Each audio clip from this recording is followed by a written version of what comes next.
Hey everyone, welcome to Financial Literacy for Strategic Business Owners. It is very, very good to see you. I am excited to see you today. Please let me know where you're at and what line of work that you're in. We're going to get right to it. You're here today because you want to be a little bit more fluent in your financial literacy and you are a strategic business owner. So that is what we're going to be focusing on. By the end of this webinar, you're going to have a basic understanding of financial statements in your business, even if you're not a numbers person. For those of you out there who are not identifying as a numbers person, go ahead and say, no, I'm not a numbers person. That's okay. You can put that in the chat. And if you are not a numbers person, that's okay, because this is not about numbers. Accounting, bookkeeping, it's not about numbers. It's about rules. And if you can understand the basics of very easy games like solitaire or checkers or Candyland, if you can play any of those games, you can understand what we're going to be talking about today, because it's about rules more than it is about numbers. So I don't want you feeling, maybe for some of you, you've got a little bit of a struggle. Hello, Grace. It is very good to see you from Birmingham in UK in a property business. Fantastic. It's very good to see you. So let's get into who this is going to be for. If you are frustrated by your lack of financial understanding, this is going to be for you. Or maybe you're already in business and you really don't know where your money is going, or you don't even know what questions to ask just because you're completely lost when it comes to finances. This is going to be for you. This is going to be it's going to be a very easy for you to understand. I have a degree in accounting. But the cool thing is, I was a horrible student in high school, okay? And because you're thinking, how does that make sense? Because I was a horrible student in high school, it took me a really long time to learn things, and I teach things in a very step-by-step manner. This is going to be very easy for you. So at the end of this, you're going to have a very good understanding of your finances. And again, the whole point of this is to be strategic in your understanding as a business owner. So really for you, this is going to be a different perspective for you. And what does it mean to be strategic? What does that even mean? Why do I want you to be strategic? Why do I want you to take that approach? From a strategic perspective, in order for you to be strategic, you have to have requisite knowledge, and you have to have a top-down approach, and you also have to have something that's known as systems thinking. Well, what is requisite knowledge? Requisite knowledge is just having a broad understanding of things. And for those of you who are already business owners, you probably have an ability to understand and comprehend multiple things going on within your business around the lead generation and marketing and networking and all these different things, not to mention the actual job that you do. So it's not to be an expert in every single area within business, but just have an understanding. And then, like I said, if you're already in a business owner and you're here because you're trying to sharpen your sword, you likely have an appeal and understanding of requisite knowledge. For those of you who are wondering what is a top-down approach, really it's not that difficult to understand. It really is just about having a top-down perspective from a broad scope in business down to a narrow scope.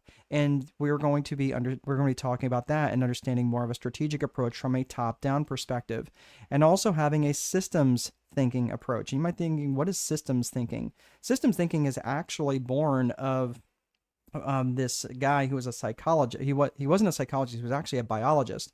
But the psychology field also took this on to understand that if you adjust something over here, that it impacts something over here. And from a biology perspective, that makes sense, right? If you have an infection in your toe, you might end up getting a fever, right? Because the whole body, the whole system gets impacted. And that's what systems thinking is it's understanding the impacts and the interrelationship of what goes on in between all the individual components of your business. So this is the strategic perspectives we're going to be taking today, and I'm going to be adding to your requisite knowledge. I'm going to be showing you a couple of mechanisms which will take both a top-down approach and a systems thinking approach. This is going to be very easy for you. So let's get to the presentation contents, which is what we're going to look at first and foremost. We're going to take and look at the Viper framework, which really is going to address that top-down perspective from that strategic perspective, and looking and viewing both your life and your business from a top-down perspective. And then secondly, we're going to be looking at the 4 core functions, which is really about taking and looking at it from the systematic from the systems perspective, right? Of the systems going on between your lead generation, your sales, your operations, and your accounting, and the interrelationship between all four of those functions. And you might be thinking, well, what does all this have to do with the price of tomatoes if we're talking about finances? It has everything to do with it, right? It's part of the systems approach, right? Because again, the four core functions, one of those four core functions is accounting and finance, and that impacts everything. You could have amazing business, but if you're broke, it will show in a lot of ways of your business, right? So the third component of this is going to be understanding the basics of your financial statements. We're going to get into the very basics of your balance sheet and your income statement or P&L. Basically the same thing.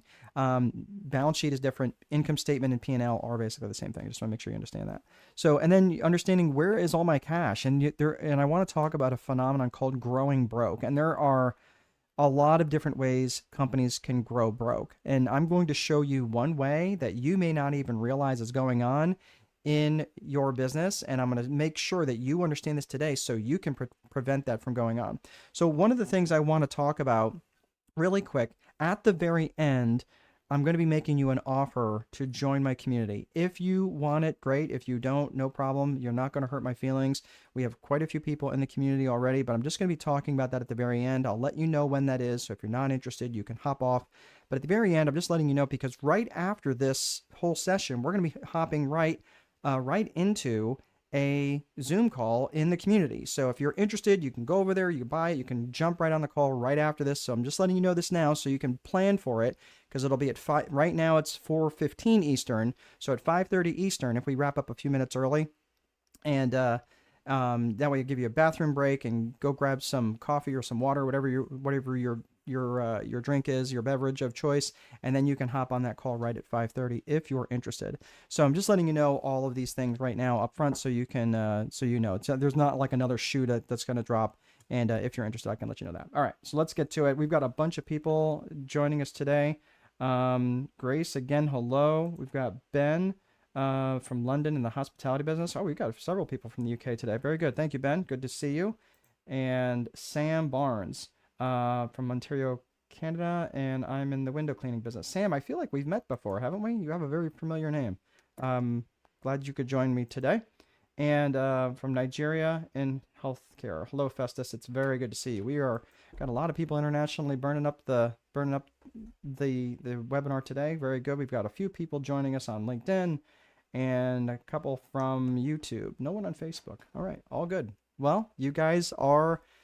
I'm really glad that you guys are here. We're going to get right into the Viper framework. So the Viper framework, this is the top-down perspective that we're talking about. And that is really going to look not just at your business, but also in your life. And I'm not going to unpack all this because, quite honestly, this could take a really long time. And I will mention it here in a little bit. But I wrote everything about the Viper framework within my book called The Time Wealthy Advantage. So the whole point about this, about being strategic, is again taking that top-down approach, again that from that broad scope to that narrow scope. So the Viper framework is actually an acronym for vision, infrastructure, process, execution, and reporting. It takes a very top-down approach for not just your life, not just your business, but also in your life. So when you're looking at vision, first and foremost, is all about your personal vision and your business vision. It's got two components, and personal vision must come first. And the reason for that, because we're not trying to create a job. We're not trying to create a job for ourselves that if we don't show up at, we don't make any money. Have you ever been in business for yourself and have the flu? How much money are you making? Generally not much. If you've got a job for yourself, if you've got a business, the business will continue to make money whether you've got the flu or not. So what I'm saying is what we're trying to do here is create a personal vision and then create a business vision that serves that personal vision. So the personal vision is going to ask a very specific question. Where do you want to go? Where do you want to go in life? Sam, where do you want to go in life? Ben, where do you want to go in life? Grace, where do you want to go in life? Festus, what do you want your life to look like, Festus, if your life wasn't defined by what you do for work? If your job description wasn't a life description? And then once you start thinking about what your relationships would look like, what's your vision for your relationship with your spouse? What's your vision for your relationship with your children, with your friends, your family, your faith, your wellness, all of the things that are important to you. Once you start to define those things and get very granular on what those things are and written down, you can't see this, but these are index cards. I have thousands of them. I have a problem, but I write things down and I keep them in front of me, right? This one here is about my core purpose, the core purpose of my business. I keep it always close. If it's not on this desk, it's in my conference room. It's in my conference room. And the reason for that is because I always want it top of mind. If this stuff is not written down, your mind has an ability to start filling in gaps of things that just didn't ever happen. So this is why this stuff has to be written down. So where your personal vision defined, now you can say, cool, your business vision is great. How are we going to get there? And this is really super critical because when you're starting to think about this, and and I have sat in many conferences and masterminds next to people who are absolutely knocking it down in terms of finances, and they were making 6 and 7 figures a month, and their home life was a disaster. And the interesting thing is they were more worried about making more money. And because what they had done is they had created a business vision before they ever created a personal vision. And the danger in creating a business vision before creating a personal vision is that you end up creating a life that exists to serve the business. And I'm just telling you that that's an empty well that just never gets filled in. It was an interesting guy. I've worked with him probably close to 6 years. And Alex, what a great guy. He's in his 30s now, but when he first came to me, he was in his mid-20s, and he was a part owner in a cleaning business, and he lived in Indianapolis. And he decided that during that period of time that the business vision that he had created was his personal vision, and he didn't want to live that life anymore. He ended up selling out his partial ownership in his cleaning business to his partner. He moved to Orlando to be with friends and family down there and set up an entirely new life there. He has since revisited his vision all over again and moved back to Indianapolis and is now doing something completely different. And that's the power of having a real clear vision for what you want your life to look like, and then decide what that business vision will be, so you can engineer that business vision that delivers that personal vision for you. Alex is a great guy. He's actually got if you go to strategicboardroom.com, not now, don't multitask, but if you go to strategicboardroom.com, he's got a testimonial video right in the front, the main page. So good dude. But the reason I'm telling you this is because, like, these books here, all of these books that I have written, I've written over the last 7-8 years. And this last book here, and I'm not, this is my last book. This is my last capstone book. It was my 4th book, and I've published 5 books last year. But the reason I'm telling you about this book is because, yes, this is all about the Viper framework, but I'm not saying it to impress you. I'm saying it to impress upon you that I have complete control over my calendar and complete control over my time in my business. I wouldn't be able to have done this probably 15 years ago. You know why? Because my phone would have been ringing off the hook, and I would have been having to take all sorts of time to tend to these very important phone calls rather than stay plugged in with you guys. So I do have complete control over my calendar, and you can't do that if you don't have a complete understanding top down of your business and making enough money so you can actually enjoy the time. You can actually enjoy the time that you're spending that money, or spending in your business, or doing it whatever you want, spending it living your vision. So again, there's no point in making piles of money if it takes all of your waking hours to do it. And I'm just going to show you a couple of these things real fast, but my daughter, I'm telling you, kids should name everything. So my daughter calls this the jumpy place. If you've ever been to a trampoline park, that's literally, by the way, as a 53-year-old man, I should have thought that differently. We have a 3.5-year-old, and I'm like, man, I am usually the only adult that's actually up and jumping around, but it is literally the most exhausting thing ever. Anybody ever been to one of these things? Like these trampoline parks? It is literally the most exhausting thing in the world. But again, we get to do that during the afternoon, or go on picnics, or this is called the game place, which is, yes, I know it's a bowling alley, but she calls it the game place because we go and play video games when they're there. But look, the whole point is I have control of my calendar where I can do the things that I want. So look, if you don't have a good strategy, if you don't have a good strategy, you get burned out by your work, and it's left leaving you uninspired. Hold on one second. if it's leaving you uninspired, sorry, my son needed something. um, the point is that if you're spending all of your waking hours doing all these things, and you're like left uninspired and burned out, and you're just, it's hard to think of your next moves when you're not rested. Or let's say that you're a couple that is in a business together. These sorts of things are really tricky, right? Like, because again, the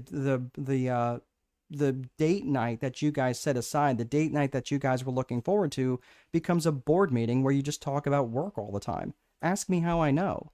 So I'm just saying, if these are the sorts of things that you're struggling with, again, all of understanding your finances from that top-down perspective is going to help. This is Brian and Kara, and they've got three kids, three young kids. I think Leo, is 9 now. But when they first came to me, they were actually expecting their youngest, and that's Andy Sue. But they have 3 kids, and they were under 5 years old, and they were very, very busy. And now they have all the time that they want. Brian has a coffee shop business, and they're now roasting coffee, and they're doing all these different things by applying all these different things within the Viper method. So when we're looking at business vision, so that is all about personal vision. We're going to put the fries in the bag on that. Let's talk about business vision and why this is important, why this is critical, because the financial piece is going to be directly tied to how clear these 3 C's of your business vision are. And you might be thinking, really, are they that important? I will tell you this. Whenever I get hired as a strategist, or whenever I get hired as a chief or as a fractional CSO, a fractional CSO is someone who gets hired as a consultant but works as a chief strategic officer. So whatever that is, whenever I'm brought into a company, I'm looking at what's going on in the company through the lens of these 3 C's. I'm going to tell you what these 3 C's are here in just a second. But anytime I see some sort of dysfunction, where there is a lot of employee turnover, or maybe the company's not profitable, maybe they're having trouble attracting the right leads, maybe they're having trouble with customer turnover, okay, or all sorts of different things, or like I said, they're just not profitable. That's probably one of the bigger things. Is it always relates to one of these 3 C's, and these 3 C's are core purpose, core values, and client avatar. In other webinars, I usually go very granular on this and show you what this is. But I'm just going to give you the overview right now. The core purpose of the business is specifically what business that you're in and what problems you specifically solve. If you can't tell me specifically what problems that you specifically solve, that's going to be a problem. Because as a strategist, and most people think that I'm a business coach, and I understand that because I look like one and I sound like one. But as a strategist, I take a very top-down view, which many coaches don't do. I also take a very systemic view. I also look at things. My background is not only in accounting, but I'm going for my PhD in organizational psychology. I have a very unique set of skills designed to be a good strategist. My core purpose is really clear, and I'm able to articulate that to my clients. I know exactly what I'm able to help them with within the 4 core functions of business: lead gen, sales, operations, accounting. If they have trouble within those 4 core functions, I can help them. I'm like a mechanic, right? Think of like a mechanic where you bring your mechanic and he takes care of your passenger rated vehicles. Why is that important? Because understanding that you're going to take your vehicle, your passenger rated vehicle, to your local mechanic is incredibly important, right? And the reason for that is because they're going to go there, and you can take your car there, your passenger rated vehicle, to replace the belts, to do a tune-up, to do all sorts of different things. Replace headlights, tail lights, wiper blades, things like that. Rotate the tires. Will they work on your dump truck that's parked in your backyard? No. Will they work on your lawnmower that's parked in your backyard? No. They probably couldn't charge enough to make it worthwhile. Could they work on your transmission? Probably not, because transmissions are very specialized. You see, right? Your core purpose is where you start to get a little obnoxious about what you're not willing to do, but be very clear about what you are willing to do. That's your core purpose. Your core values are what the business stands for. It's what you stand for as a human being, and it's what your business stands for as a business. And you might be thinking, well, why does this all sounds kind of squishy, right? These soft skill things. Perhaps so. But I will tell you, the companies that have the defined set of core values, those companies that have a defined set of core values, and I'm able to ask five different people and get five very similar answers in terms of what the core values are within a company, I can tell you that's a company that has a very strong culture. And the reason why that matters is because a company culture and the company brand are inextricably linked. And the company culture is what's experienced by people inside the organization. The company brand is what's experienced by people outside the organization. So when you have those two things together, man, you are rocking and rolling. You've got happy people on the inside, and they are brand ambassadors for for your business, and they are out telling the world about how amazing your company is. So that's why core values is so incredibly important. So we talk core purpose, we talk core values. Now let's talk client avatar. Client avatar is who specifically you're working for. Who's your customer? Who are they? Who are they geographically, demographically, and psychographically? And it's really important that you define these things and really understand who these people are. When you're not clear on your client avatar and you're just trying to attract everybody, most times it will show in your profitability. You'll start attracting people, and because it costs so much to get a new customer, you're getting all these new people, and it's just a constant churn and burn, and you're getting more and more new customers, and it's harder and harder to get more new customers. And because you've got people going out the back door as quickly as they're coming in the front door, you're not profitable. You're not as profitable as you could be. There are different studies that say getting a new client is as much as 9 times more expensive than maintaining the current one. And if you are bringing in the right people, they too become brand ambassadors. So all of these things defines the DNA of your company, and all of this directly relates to not just your financial literacy, but also to your overall financial profitability of the business and how well it runs when you're not there. So that's the vision component. Again, personal vision and business vision. The next piece of this is your infrastructure. That's the bones of the business, right? It's the desks, the chairs, the software, websites, things like that. And this is a really critical component of the business, but we're not going to spend a lot of time on infrastructure just because there's so many different nuances of infrastructure. And again, let's face it, there's a lot of different people that are on this call that have different pieces of infrastructure that are necessary for their business.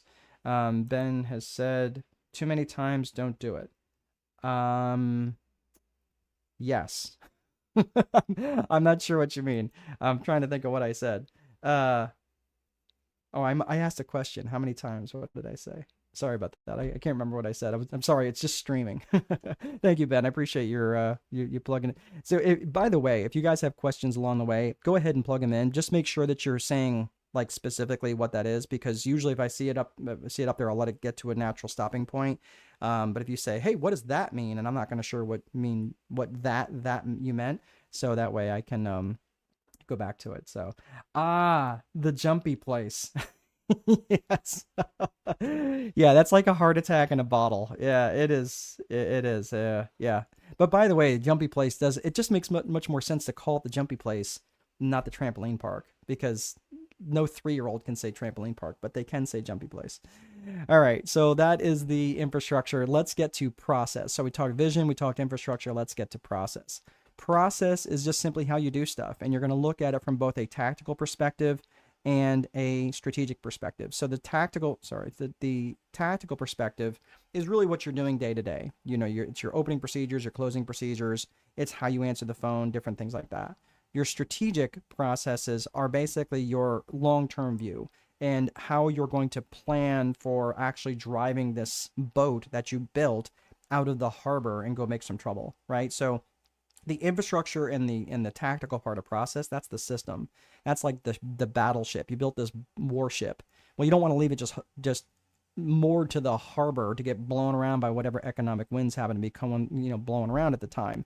So this is why it's really important for you to be strategic in your planning and determine where you're actually going to be driving that thing. So, and where are you going to be trying to get new market share? You're trying to launch a new product or new service, things like that. So that's why you have to define both tactical and strategic when it comes to process. Then there's execution. And the reason that execution even has a spot on the chart is not because it spells Viper so nice. It's because most plans fall apart in their execution. And most of the time it's because business owners, again, as much as I love you guys, you tend to be a little insane when it comes to your to-do lists, right? Your 38 point items that you're going to get all done today. And the truth is it's just you have too many priorities. And when you have too many priorities, it has the same impact as having none. And that's why I would suggest for you guys to come down with a daily 5. And the daily 5 are up to 5 highly specific actions that you can take that are going to move the needle towards your vision or your strategic plan, one of the two. So again, you have to be really clear in terms of what the needle moving activities are. This right here is a needle moving activity for me. I get to have conversations with, hello, Jacqueline. It's nice to see you. I feel like we've said hello before. Nice to see you. All right. And let us know where you're from, Jacqueline. I cannot remember. I feel like I've seen your... It's not like I've seen you before. Okay, so the daily 5, again, this is where you're getting really, really specific in terms of what it is that are going to be needle moving activities for you. Generally, it's going to be tied to lead generation, not always. But again, this right here, this webinar is one of my daily 5. And for me, really daily 3 works better. I can do 5, but I can't sustain 5 day after day. 3 I can do. And when I'm doing a daily 3, those items that I have, they better be really, truly hard needle moving activities. I spent 2 hours prior to today reviewing all of my notes and getting it honed and tweaking it a little bit and doing other things, preparing for this. And you're thinking, well, haven't you done this before? Yeah, I've done this particular one a lot. I've done strategic business growth multiplier quite a bit. I've done business plans 101 quite a few times. Every single time I review them because I want to make sure that this is delivered well. And that, again, are you a professional or are you not a professional? Are you just winging it? Because if you're a true professional, you're not going to wing it. And that's why you have to be really good and make sure that your execution, when it comes to execution, you are dialed in. So the last component of the Viper framework is your reporting. And reporting is just basically just noting what happened. And I do that through both lead metrics and lag metrics. Lead metrics are they're just measuring the actions and activities. And the lag metrics are the results of those actions and activities. So out of these two, which one of these two do you have more control over? Your lead metrics or your lag metrics? Obviously, your actions and activities, right? You have more control over those actions and activities than the results. I can't, oh, Jacqueline's from California. Really good. Glad you can join us, Jacqueline. I don't have any control over when Jacqueline showed up or how long she's going to stay. I do have direct control over my actions and activities that would have led her here, right? It's the same with all of you. You can't control other people's actions. You can't control how many you can't control how many people are going to show up at a at an event that you host, but you can have you can control the actions and activity that lead up to that. Okay, so this is why it's important to have your reporting dialed in. So this is the Viper framework: vision, infrastructure, process, execution, reporting. So I want you to start thinking about how you can apply this to your business and start putting that together. If you need help with this, that's why I have a strategic boardroom where you can come and this is all the stuff that we talk about all the time. This isn't just something that's a presentation. This is how I work and live my life. This is exactly how I do my coaching. This is exactly how I do my strategy work with the people I help, the business owners that I'm helping, and I'm helping them craft it from that top-down perspective. So that is the Viper framework. Next is the 4 core functions of business. So let's get to the 4 core functions. The 4 core functions are, let's see here. I've got a question here before we head on. Ben is asking, do you have a threshold or framework for identifying what will move the needle? What makes the daily 5? Yeah, so the threshold is going to be specific to where I'm trying to go. So if I'm trying to grow my business, which many business owners are, if they are trying to grow their business, then the way that I break this down, I can't spend a ton of time on this, Ben, but this is a phenomenal question. But I'm going to look at it through 3 ways. This is kind of going off script here, but I look at it from how I'm allocating my time from a promotion perspective, a production perspective, and a consumption perspective. Okay, so promotion, production, consumption. I'm going to tell you that if I'm working, most business owners I know, let's say that they work a 12-hour day, and they're like, man, I would love to only work a 12-hour day. I get it. But let's say that you work a 12-hour day, and you're working from 7 to 7. So I'm going to tell you that if you're trying to grow your business, that 60 to 70% of your actions and activities need to be around promotion. So anything and everything that's related to promotion activities, that would be for me, that would be in my daily five.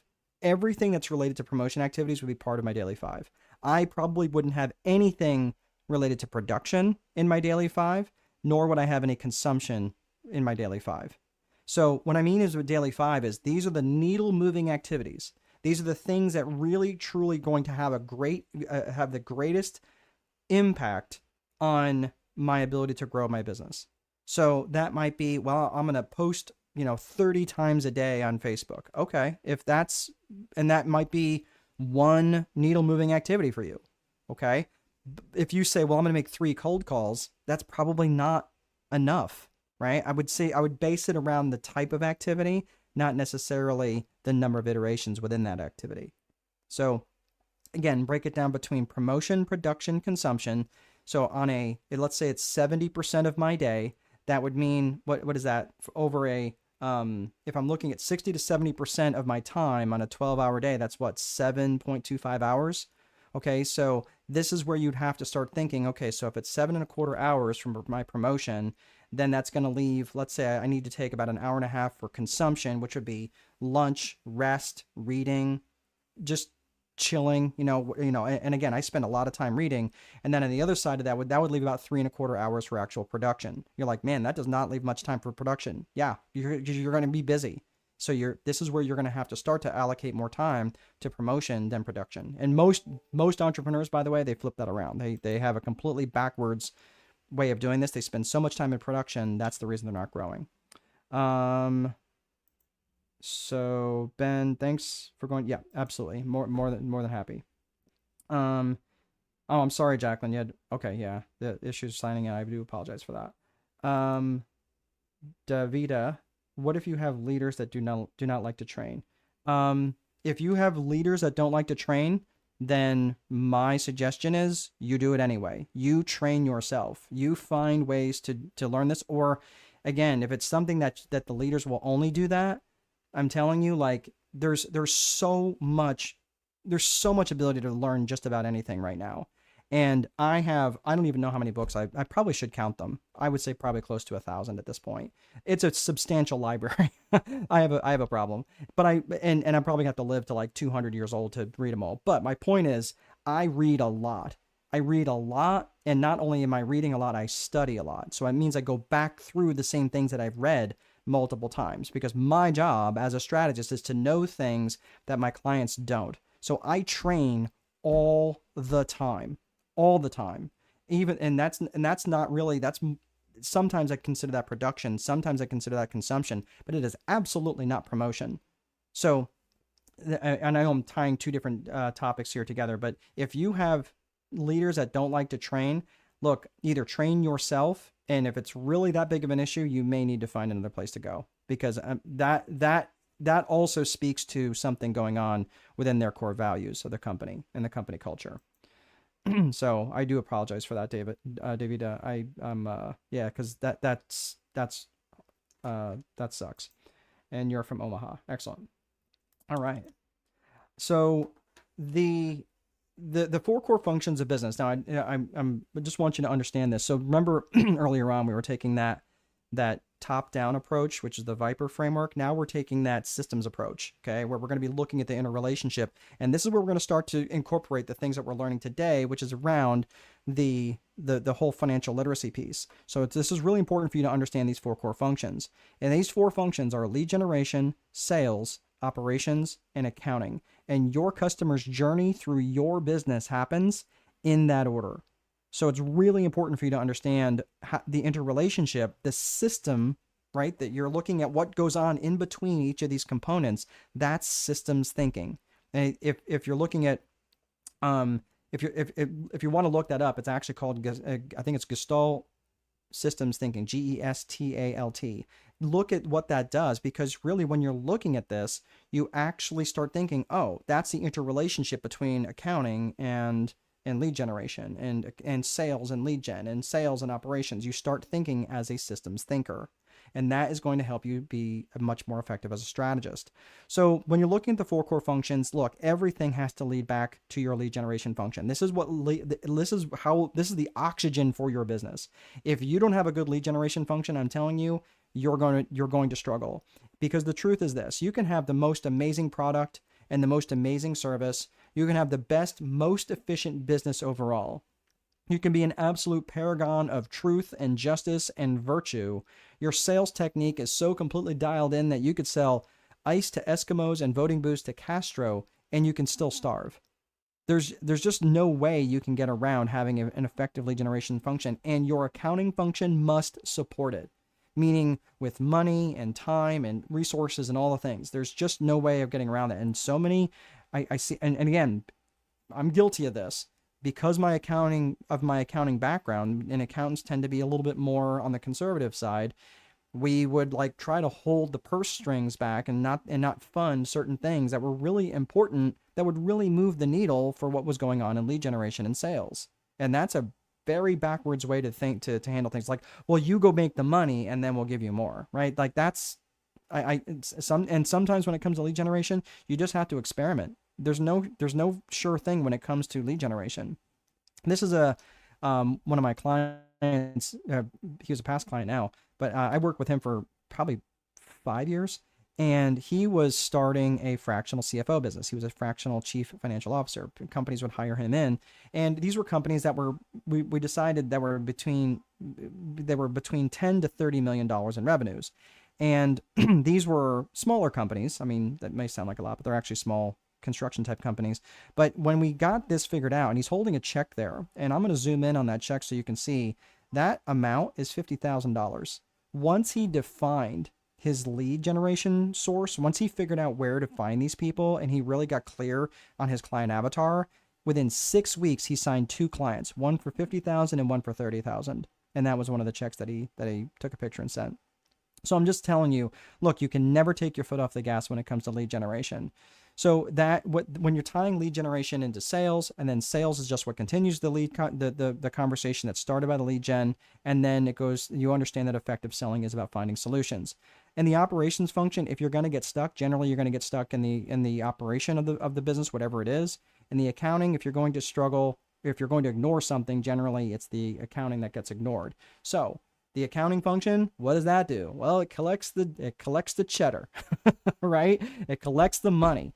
And so many people, and I will tell you this, that they would take the approach of, wow, yeah, from when it comes to the accounting, they would say, well, I've got more money in my bank account this month than last month. I must be doing okay.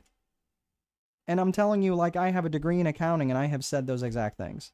Because if you don't have an accounting function, you do not have a business. Because the accounting function not only collects the money, it obviously pays the bills, which is also really important, and it tracks and measures everything that happened, and it also forecasts, budgets, and plans for what will happen. So you can be strategic. So you can plan for things that are really, really critical, okay? So when you're looking at the 4 core functions of business, again, start thinking about this. Are all of these things the same skill set? The lead gen, the sales, the operations, and the accounting. No, they're not the same skill set at all. That's why you need to bring in people that are in alignment with your core values. You need to have those core values defined. So when you are bringing these people in, you're not trying to do all 4 of these things. If you're a solopreneur, this is why you struggle, because you're trying to wear 4 different hats that are very hard to fit at any given time of the day. So those are the 4 core functions. Let's get to financial statements. And this is where we're going to really understand the balance sheet and income statement and the P&L.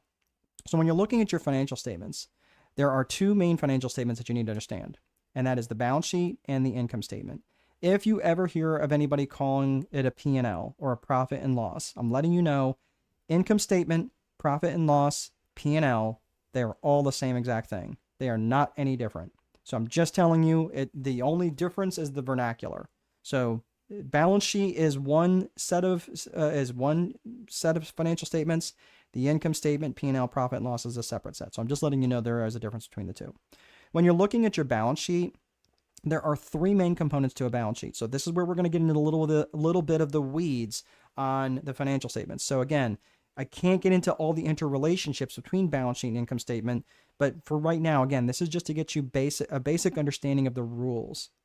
So when it comes to a balance sheet is basically for a snapshot in time. So in other words, if I took a picture of what my business looked like in the beginning of the day, and then at the end of the day, the balance sheet would change because I paid bills and took in money and did all sorts of different things, right? So the balance sheet would be different.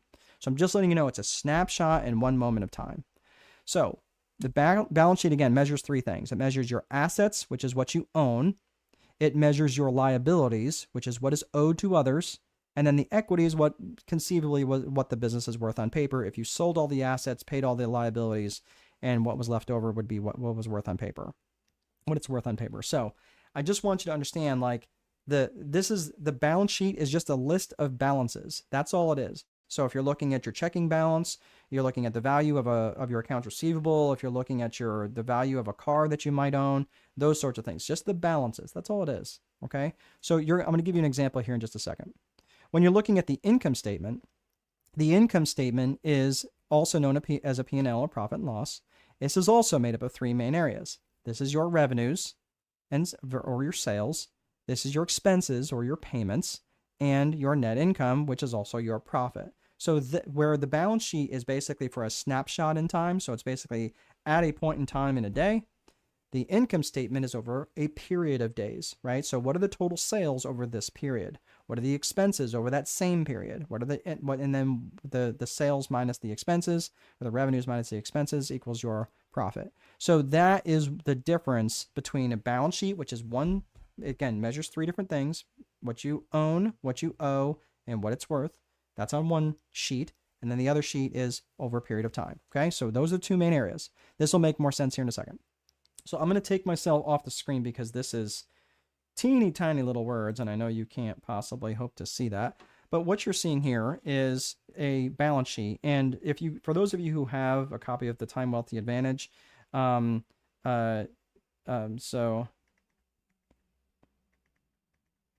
one second, I'm trying to get a sip of water here.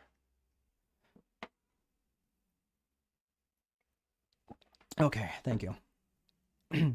So what you're looking at here is a sample balance sheet, and that is, you've got the assets at the top of the balance sheet, you've got the liabilities in the center section, and then you've got the liabilities and the equity down at the bottom.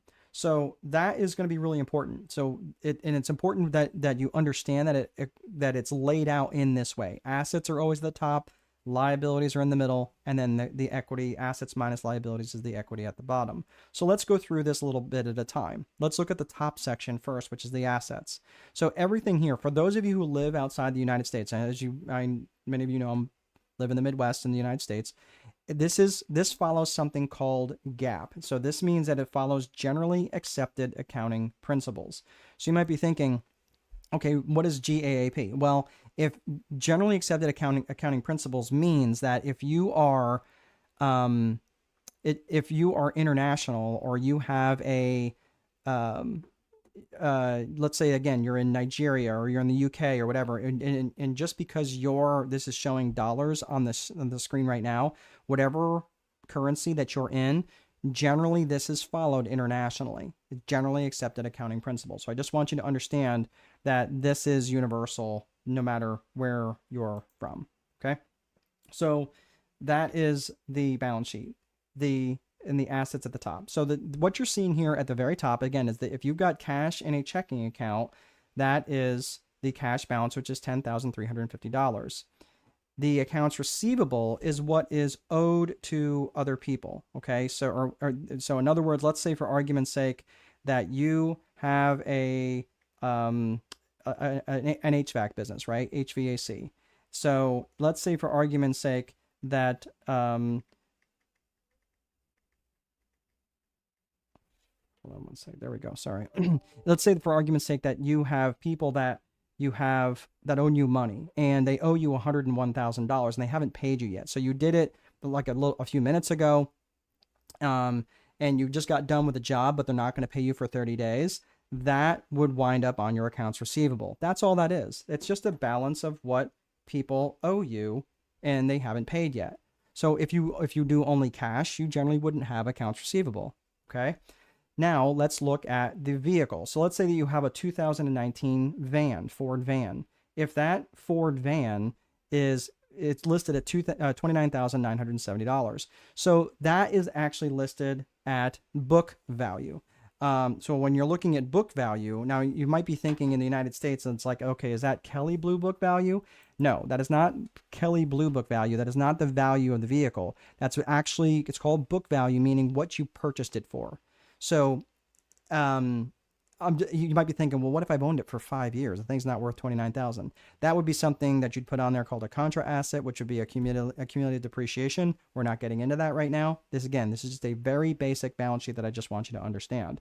So getting back down to this, so you've got the vehicle listed on there at the amount that you paid for it, and the same thing with real estate, which is $275,500. So you might notice that the order of this matters, right? So it's most liquid, the most convertible to cash at the top, and to least liquid, meaning the most difficult to convert to cash down at the bottom. So that is all of these things together. These are your total assets of $417,000. So that is the total balance sheet. Now let's look at the liabilities. That, when you're looking at the liabilities, again, you're looking at more short-term debt to long-term debt. Credit card balance, again, at the end of the month is $34,760. Accounts payable is what you owe to others. Okay, that's what you owe to other people. So let's say, for argument's sake, again, remember that you did that job for that client and they didn't pay you right away. Well, this is where maybe you buy supplies and you don't pay your vendor right away. So maybe you have copper or tubing or whatever else it is, and that is at the accounts payable. You pay you owe them $37,500. Okay, so that is accounts payable. So when you're looking, and that's basically that's the amount that you would owe them. The Wells Fargo is who you owe for your van loan. So you owe $11,570 for the van, and then you have a real estate mortgage on that piece of that warehouse for $105,350. So you add up all the liabilities, which equals $189, and you subtract the total. If you go back to the balance sheet, if you subtract the total assets of $417 minus $189, you get the total equity of just under $228,000. Okay, so that is the basics of everything on the balance sheet. Okay, so if you've got any questions, go ahead and plug those in. But I just want to make sure that you understand this, because this measures a very, very specific thing. So that's going to be really important. And when you're going into the income statement, remember, the income statement is also known as your P&L. We're measuring revenues, expenses, and net income. So we're measuring different things here. The revenues, again, are over a period of time. Revenues at the top, expenses in the middle, net income at the bottom. Let's get into it. So the income statement at the top, generally those are broken out between different revenue streams. So let's say that you have product sales and service sales equaling total sales. So your product sales of 75 plus service sales of 39 equals 114 of total sales. You might notice the percentages off to the right. Those percentages are going to be really important later on, and that is known as the percentage of sales method. When you're breaking these things down, it makes it really easy for you to compare apples to apples, because what happens is, you might say, well, I really like to have my product sales at least over 60% of my total sales, because I know that my product sales have much higher margins, meaning I make a lot more money. I get to keep a lot more money for what I sell. So if that's the case, you might want to increase your product sales as much as possible. Well, if your total sales went to 150,000 at the next month, and your product sales went to 90,000, you'd be like, well, is that good or bad? I don't know. Well, now let's take a look. Let's do the math real quick. So let's say, what did I say? 90,000. So we're going to take 90,000 divided by 150. That's exactly 60%. So I actually had a decline from 65% this month to 60% of my revenues next month. You see what I'm saying? It's a really good way to compare apples to apples. Okay. So that is good. So I've got a question from Ben. How often would you tend to produce a balance sheet? In hospitality, those figures would change by the minute. Yes. In any business, it changes by the minute, right? So generally what you do is you line up the balance sheet with the income statement. So in other words, if the income statement is printed over the month's time, once the bank accounts and everything was reconciled, meaning that there's nothing on the balance sheet that doesn't belong there, like there's no wonkiness or someone didn't fat finger a number or something like that, everything's been reconciled, and that's what your bookkeeper does, or that's what your accountant does. Once they've been reconciled, then they will print off the balance sheet at the end of the month. So here we are sitting at the end of the month, and they would run an income statement for the month, and they would generally run it for the year to date. In this particular time, this is the last day of the month, which is also the last day of the quarter. So generally, you would want to run an income statement that would run for the quarter, the income statement, or for the end of the month once it's been reconciled, and then you would run a balance sheet for the last day of that month. Okay, so generally, again, let's say it's March 31st today, the balance sheet would be for March 31st, and the income statement would be from March 1st to March 31st, or January 1st through March 31st. Is that making sense? So generally, the balance sheet is always at the end of the day, or at the end of the period, but only when it's been reconciled. So you might say, well, when is it reconciled? The balance sheet probably won't be reconciled for at least a week after the period closes. So I can tell you, when I was the assistant controller at the Marriott in St. Louis, I was the assistant controller there for the airport Marriott right across the airport, the Marriott right across from the airport. That's what I was trying to say. When I was there, it would take us probably a week or so to get everything reconciled once the month end closed. So it takes a little bit of time. So that's why I'm saying, because it takes time to reconcile things. So you won't be able to print it at the end of the day, because it won't make any sense, because there's certain things that need to be tidied up. All right. Really good question, Ben. Thank you.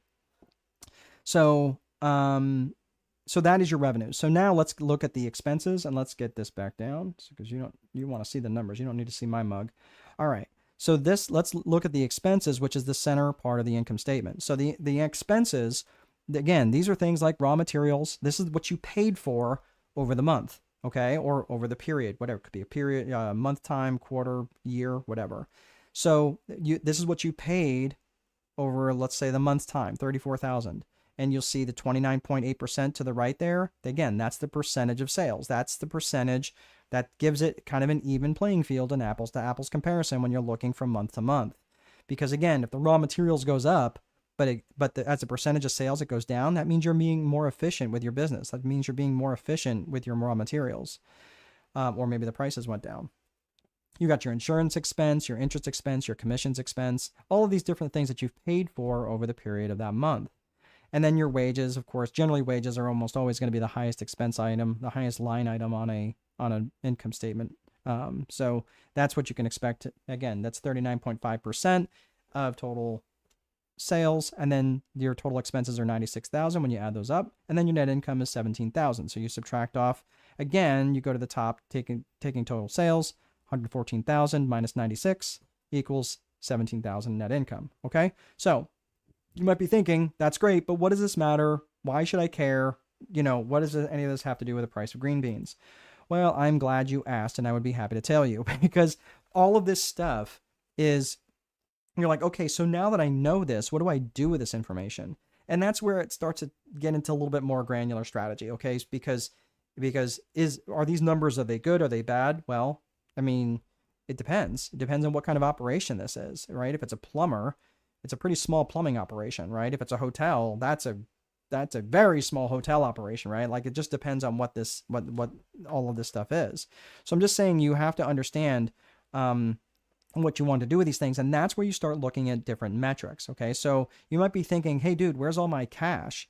And what we're trying to do is avoid growing broke. So I'm going to show you a couple different things, specifically, again, about growth planning, because you cannot be strategic if you don't know your numbers, and there's no way that you can avoid growing broke unless you know them. So there's three key metrics we're going to spend for the last couple of minutes here, and that's one of the things we're going to be talking about is profit margin percentage. That's going to be probably the biggest one. We'll also talk about cash balance history and cash as a percentage of sales. Very, very easy things to calculate. If you can operate a 4-function calculator, you can do this. Like add, subtract, multiply, divide. You don't even need like the square root thing or any of those other keys that no one really knows what they do. Except if it was an amortization calculator. I do miss my HP. All right, so let's talk about profit margin percentage. So when you're looking at profit margin percentage, again, I'm going to take myself down so you can see this. If you're looking at your revenue column or your income statement, right? And you're looking at that column on the right, remember, that is the percentage of sales. So if you're looking at the percentage of sales, when you're looking at that, you're going to you're going to be paying attention to those percentage of those percentage line items. So again, in that column there where it was like the revenues, again, that 65.8% of sales, the same type of thing, okay? But this time what we're going to do is right down the bottom right, you see that number where it says 15.5%? That is known as your profit margin percentage. And that is a very, very critical number, because when you're looking at that profit margin percentage and you're paying attention to that and not just the amount of dollars that you brought in, this is how you can prevent your company from growing broke. So let's take a quick look at this equation here, okay, or this scenario. Let's pretend that you have a business, it's a lemonade stand, and you have $10 in revenues during the month. You also have $8 worth of expenses during the month, and you have a net profit of $2 and a net profit margin percentage of 20%. Okay, 2 divided by 10 is 20%. So from here, let's pretend that your expenses go up $1. Okay, so your expenses go up $1, and you want to maintain your $2 profit margin. Okay, so what do is you raise your prices $1. So it goes up from 9. You raise your expenses goes from 8 to 9. You raise your revenues up $1, so now you're charging $11, and your net profit is now $2, just like before. Except, what happened to your profit margin percentage? It actually went down. You are now less efficient at keeping dollars in your business. And that same $2, because of inflation, will not buy the same things every year. So this is how your company effectively grows broke. So this is why you need to be paying attention to the profit margin percentage. So what should you have done? Well, you should have raised your profit or your revenue to $1.25. $1.25 minus $9. So again, expenses go up $1. Let's go from $8 to $9. You raise it to $1.25. Now you make $2.25, which now brings you back to your 20% profit margin percentage. This is also why when you do this, when companies, particularly stock, the stock market does pretty well during periods of inflation. Why is that? Because they're raising prices, and they're raising prices high enough to actually increase their profit dollars, not necessarily their profit margin percentage. So I'm just saying, you gotta pay attention to this. So that is the main thing there. So you're paying attention to your profit margin percentage. What are some other things that you could be doing? This is a little bit more basic. This is not just your profit margin percentage, but your cash balance history. So let's look at your cash balance history. Your cash balance history specifically is where you're tracking your cash. And I don't mean just checking your cash. I mean you're tracking your cash. In other words, at the end of each month, you are putting it and keeping it on a separate file or separate spreadsheet of what your cash balances are. Why is that important? Because what you measure is what expands. And people oftentimes, whenever I'm working with business owners particularly, they are always low on cash, always, because they're always spending, they always find something to spend it on.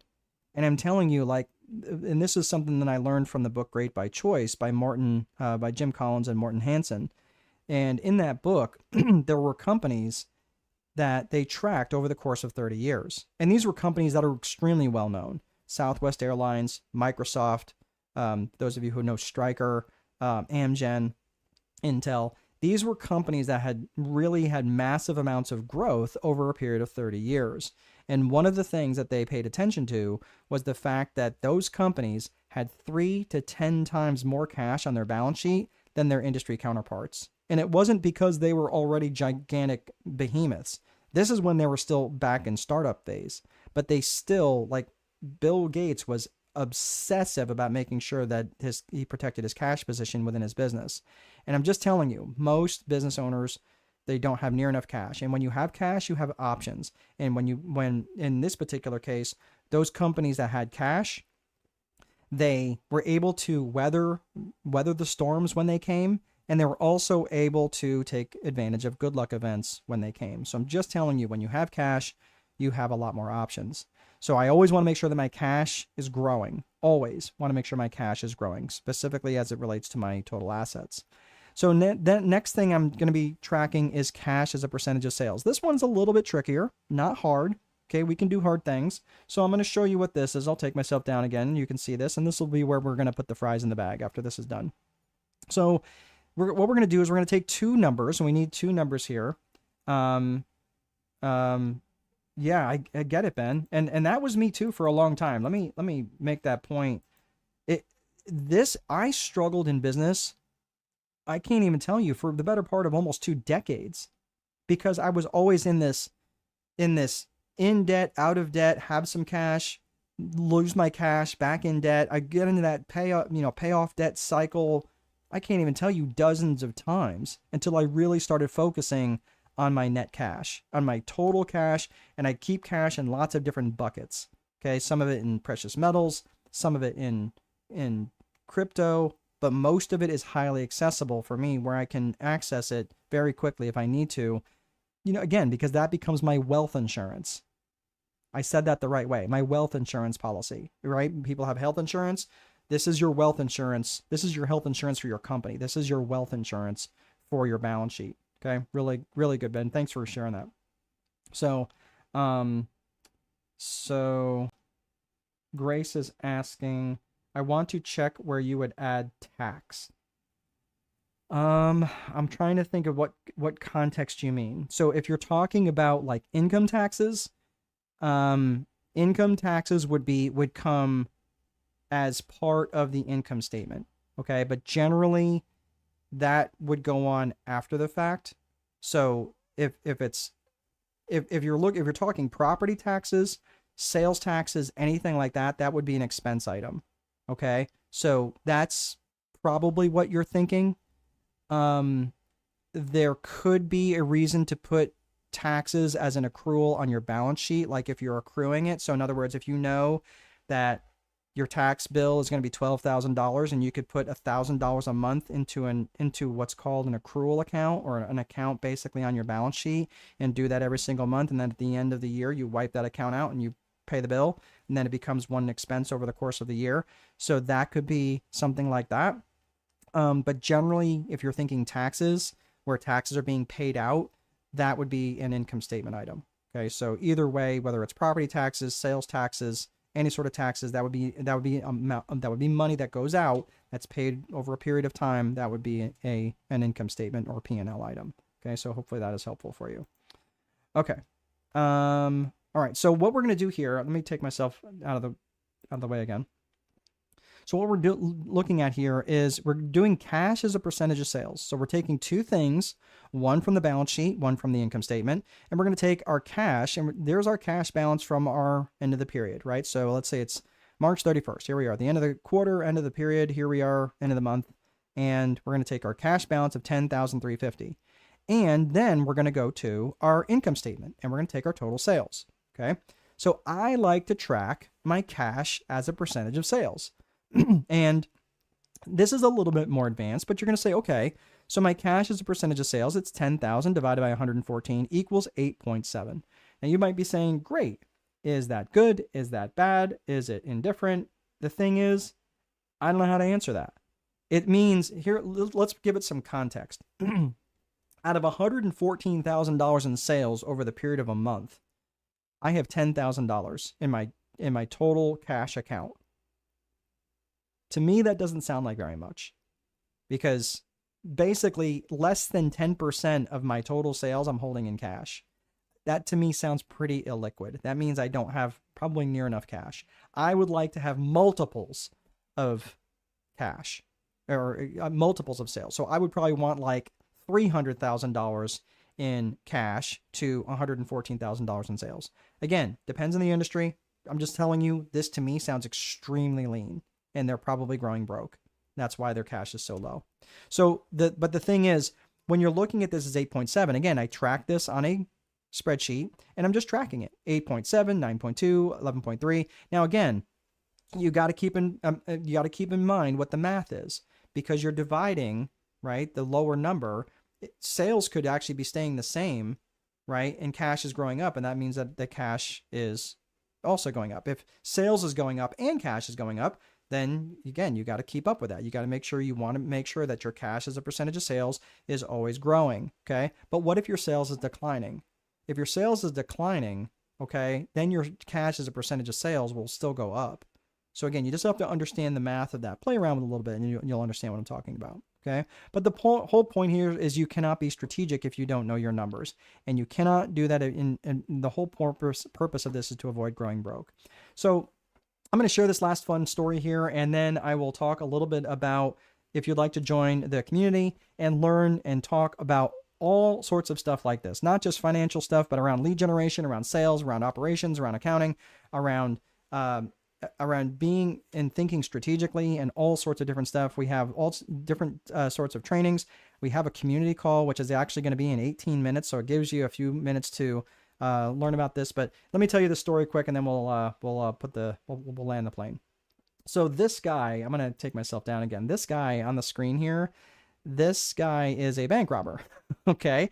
And in the mid 1990s, two guys thought it would be a really good idea to rob some banks and make no attempt to physically disguise themselves, except they did.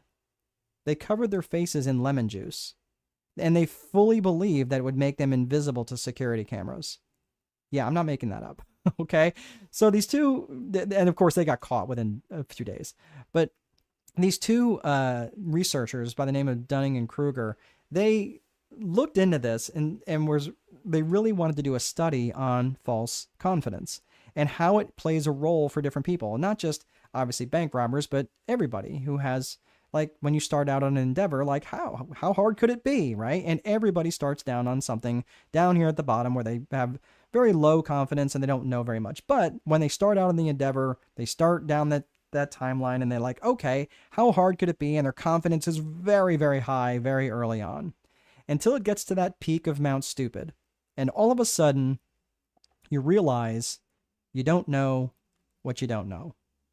And it crests very sharply, and down you go into the valley of despair. And this is where a lot of business owners, unfortunately, get stuck. And when they get stuck, they start getting they got a little bit of an education, but this is where a lot of times they stop and they get very distracted by shiny objects and they start wandering off into different directions. But if you keep at it, if you keep building your competence and you still keep working on things and you work up that slope of enlightenment, and eventually you'll get to that plateau of sustainability where you will start to get juice from the squeeze. And that's the whole thing around the Dunning-Kruger effect. But the whole point there is to have a support system. And that is what I'm offering here. So for those of you who'd like to hop off, there's not going to be any new material. If you'd like to just at least hear about the strategic boardroom, it's a school community, basically. And if you're not familiar with school, it has several different functions. It's got a community function, it's got a classroom function, and it's got a calendar function. So I'm going to show you those different things and show you what it actually looks like. And if it's a good fit for you, you can hop on there. Like I said, we've got a call we're going to be on in the next 15 minutes in the school community, and you're more than welcome to come in there. And that school community is for you to ask any sorts of questions. There's generally training topics. We talk about whatever it is that you want to talk about. Sometimes they're a little bit more directive, where we have certain things that are going on in the economy, certain things that are going on in the marketplace. Like right now, gold is going nuts. And how does that affect all of the precious metals that's going on, especially with copper, especially with what's going on with contractors and people like that. So, what you're seeing on the screen right now is actually the classroom function, and there's 90 days worth of coursework that you can work through to get a very dialed in personal vision and business vision timeline, working through your infrastructure pieces, all of the different functions. And this does it very much day by day. So it helps establish a routine for you, so you are working on your business and not always in your business. That's the whole point, right? So you can actually build something and not just create a job for yourself, but actually create something that is far more than just you going to work every single day. And if you don't go to work, you don't make money. So it goes through month 1, month 2, and month 3. If you see those other things down there at the bottom, that's additional courses down there, which brings you through the whole Viper framework. There's an advanced money and finance course that's in there. There's another one that you're probably seeing a peek up there called Business Plans 101. There's literally going to be probably dozens in there by the time I'm done. I'm making them very specific to school. For those of you who actually would like to sign up for more one-to-one sessions, there's an ability to sign up. You'll see the tiers that are in there. The lowest tier is just $39. That just gets you access to it gets you access to everything. It just doesn't give you direct access to me for coaching sessions. So if you're looking for that, maybe consider the middle tier or the higher tier. But you'll see things in there like the advanced money and finance course. That is very granular. It brings you through all aspects of everything from understanding your balance sheet and your income statement, far more granular than we can get through today, understanding chart of accounts, and the things you need to know as a business owner. Nothing you don't need to know. Like, you don't need to know debits and credits. That is nothing you need to know as a business owner. No one needs to know that unless you're a bookkeeper or an accountant. But you may need to know what a general ledger is. Okay, what is it? Cool. It's a list of the transactions. That's it. That's all you need to know. You don't need to know anything else. So I really approach this not just from that perspective of you being a business owner, but all the things you need to know and nothing you don't. So you really can it can really start to be bankable, and you can start loaning or borrowing money on something other than a credit card or a personal credit card that's tied to you. You can now start borrowing in the name of your business and be much more profitable because you're not using really heavily borrowed or heavily leveraged funds like credit cards. So this is what I'm talking about when I'm walking you through different aspects of the money and finance course. There's also different ways to hold cash. One that's held in the cash value of a life insurance policy through the infinite banking concept, and also coming up with advanced metrics for your business. So lots of different stuff within the advanced money and finance course. There's also the money and finance business owner bootcamp that I just did 2 weeks ago. That's also posted in there. That's a 2-hour straight session that you can just sit there and relax and go through it. And it's not as granular as the money and finance course, but you get access to that as well. There's one in there on business plans. I'm still building that one out. So that one, you'll have access to once that's done. And I'm just continually putting more and more stuff in there. I'm not going to go through all of it right now, just because there's a lot. The other thing is, this is also related to the community. So if you've ever seen like a Reddit board or anything along those lines, you'll see other people posting questions, posting encouragement. I tend to post every day, if not every day, every other day, and I'm posting just different things that's going to help you in the 4 core functions, in your lead generation, in your sales, in your operations, in your accounting, or something within the Viper framework, something around your vision, your infrastructure, your process, your execution, and your reporting, something around your business leadership, around trust, vision, communication. There's so many different elements and so many different types of strategies that we talk about all the time, and how you can take those individual elements and those individual strategies that are right for you. You're not talking about employing all these strategies, just the ones that are right for you. And then you can start to really have traction in your business. It's not about employing 110 different strategies, but it's about employing the ones that are right for you. So this is the calendar function. I know it's really hard to see, but it's just what you're seeing in here is a calendar. And this right now I've got you'll see the links in there where anytime I'm hosting an event, you guys are invited to it. And depending on your level, you can have one-to-one sessions with me, or it's just the group call, whatever you like. And that is a fancy picture of a boardroom. I thought it was cool, so I put that up. But tonight is actually the calls it's Tuesday night in the boardroom, and that is what you're going to be joining me for here in the next 10 minutes. So how do you get there? I'm glad you asked. Go to school.com/strategic boardroom. I will also put that link in the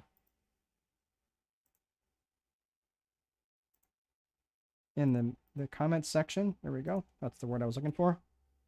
There you go. Okay. So if you guys are interested, head on over there right now. You'll pick whichever section you like. And here's the one thing I do want to make sure that you guys are aware of. If you're going to go there right now and you are going to buy it, I do offer a 90-day guarantee. If you get in there and you just decide that this is crap, or you just hate my face and you can't stand my voice after a while, within 90 days, I will give you every dollar back. I have no reason to keep any of your money. And I just want to make sure that you understand that that I do stand behind this, because I don't want people signing up for things that they feel it just wasn't worth their time or their money, their investment. So got some questions here. So if you guys want to head over there and sign up for that now, I will see you in the session here. I got a question here, Jacqueline. Do you have cash out of the money you have at Bitcoin, or can you borrow off of it? You can borrow off of Bitcoin. They actually have that ability to do that. I don't have a lot in there now. Right now, it's just too volatile for me. However, I did take a fair amount of money. I did have a fair amount in gold and silver, and I actually sold it pretty close to the peak. And once the price comes back, because I did an arbitrage calculation based on the average price of gold, based on the median house price in the United States, and it's very wonky right now. So I think gold is going to come back to somewhere between 3,500 to 3,800, probably within the next 18 months. So I just took it off because it was just too volatile and I didn't want to deal with it. So anyway, good question.